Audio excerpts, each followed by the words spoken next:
We got a terrifying new look at Bill Skarsgård as Pennywise the Clown in It, and well, it is rather unsettling. I'm Joe Starr. This is Screen Junkies News.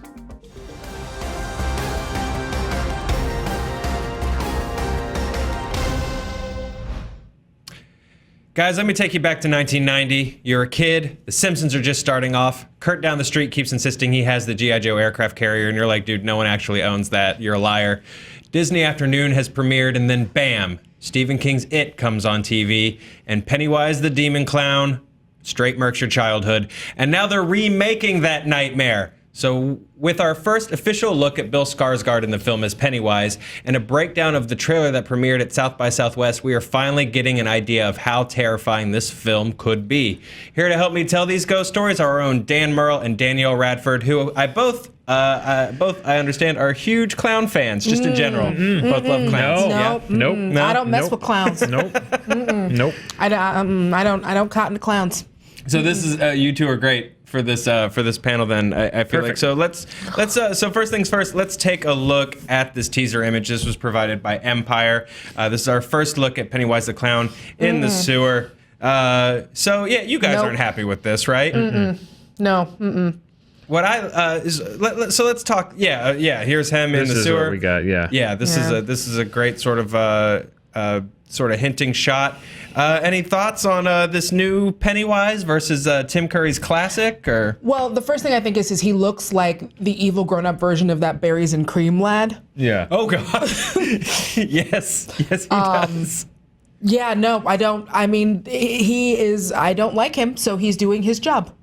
Perfect. Well done, Bill. You are doing your job. Yeah. I do not like you. Yeah, it's you can tell that they're as dark as the TV version was. Yeah. It was the TV version, and you can tell that they're not going for anything lighter for sure. But yeah, Yep.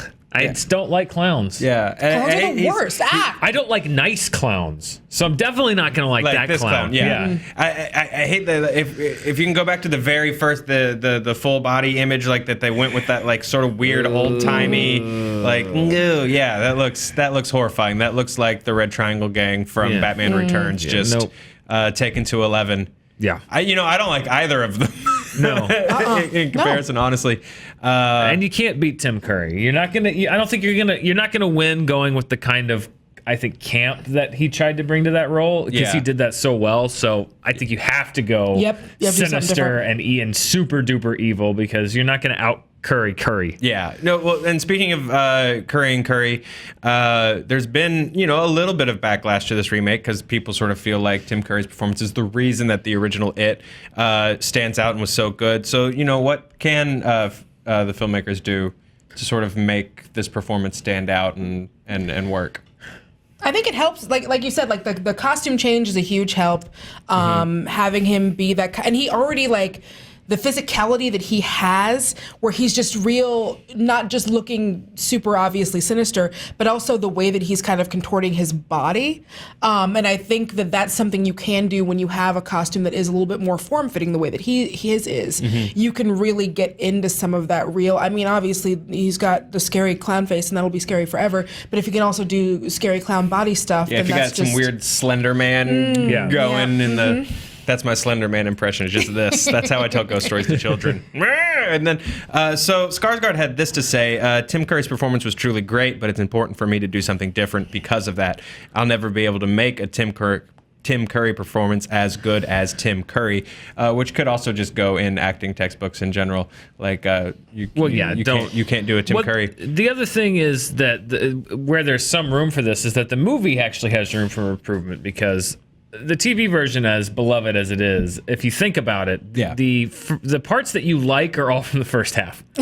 Yes. The parts that you remember are all from the beginning, and the end is kind of not as good. Yeah, it's really not as good. So there's a lot of room for improvement in the storytelling of this. So I think at the same time, you want to bring a different dimension. This will be It Part 1. So this movie will literally be everything that you remember from that original TV version, and then they'll have time for It Part 2 to figure out all the weirdness, like the giant It spoilers. Well, just remember what I said: room for improvement. Maybe not make it It Part 1. and just do it. a single I just want it. I just think that I think even the fans of it, the TV movie, will say that like the first half is so scary. The second half loses a little bit of momentum, so I hope that they don't carry that over. Well, the interesting thing to me about what you just said is, I think that's true. It loses some momentum. The director of this project, Andre Muschietti, directed Mama. I don't know if you've seen Mama or not.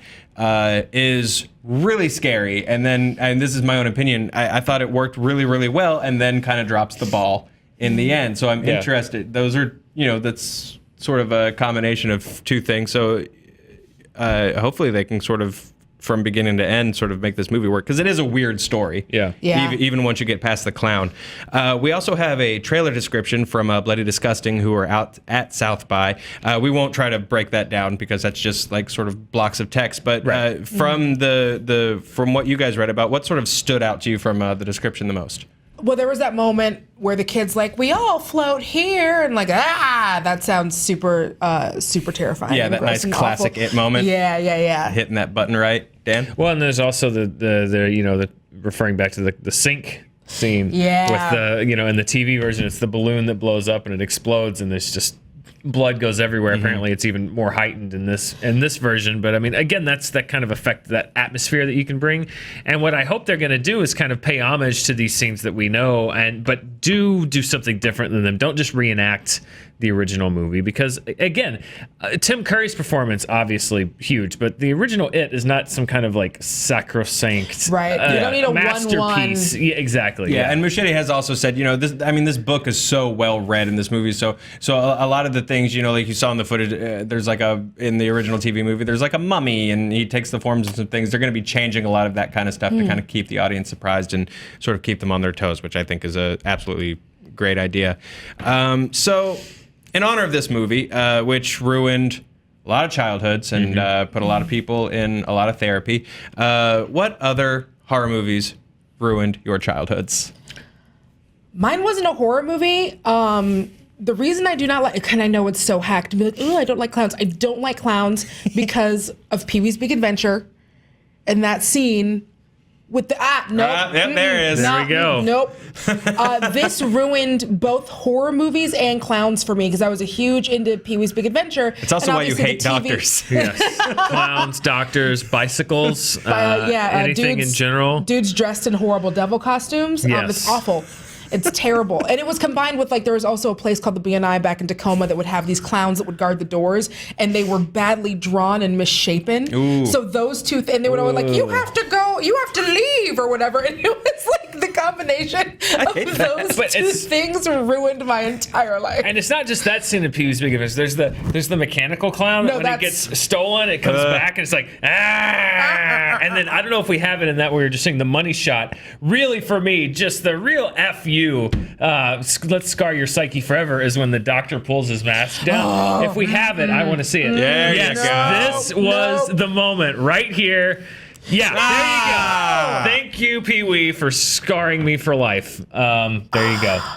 Don't like it. That was big for me. That was big for me. So it was Pee-wee for both of you guys, yeah? Pee-wee, yes, but also one that I know that many people share. Again, not a horror movie, because I think when you're a kid, the things that really scar you are when you're not expecting something insanely scary and you get it, like the Garfield Halloween special on TV. Yeah, the ghost coming in. Was an Ernest Scared Stupid.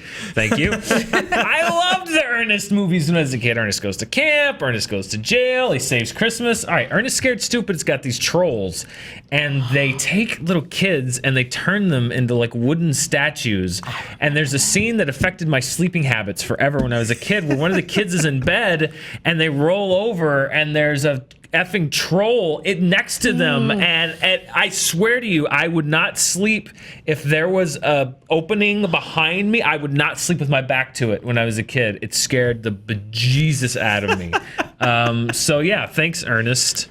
Also, thanks, Ernest. Yeah. Thanks, Ernest. Thanks, Ernest. It's funny because those were like fun TV shows, and then you see the movies, and they've got these like scarier bits. And it's like, this wasn't what. Where's the couch that talks? Right. Where's Cherry? This is not what I I signed up for. Mine was a horror movie, and it's sort of a weird, random, specific one. It was called The Nest, and I don't remember. There we go. I don't remember much about this movie. It's from '88, I think, and it's just about these cockroaches that just eat people, and roaches are gross, and eating people's gross. And there's a scene in particular, and I don't think we have it because I didn't tell you guys what it was. I'm not sure this movie exists. Oh, it does. There's a scene where like a guy who you thought was dead comes back, and his like girlfriend or fiance is like, "Oh, sweetie, you're back," and she like gives him this big hug, and and he's kind of acting weird, and they do this sort of reveal from the back that he's just a lot of roaches wearing his skin and pretending to be him, and you guys just got a corner piece into my brain. Agar.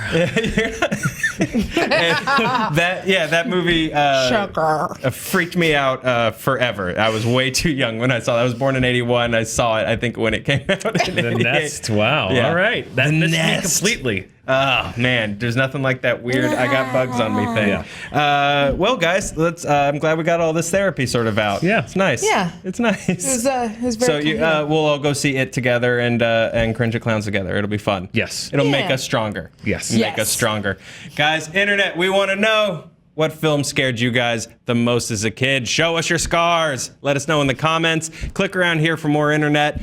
Tweet us at SJ News and make sure to subscribe to Screen Junkies News YouTube channel. Be nice to each other. See you later.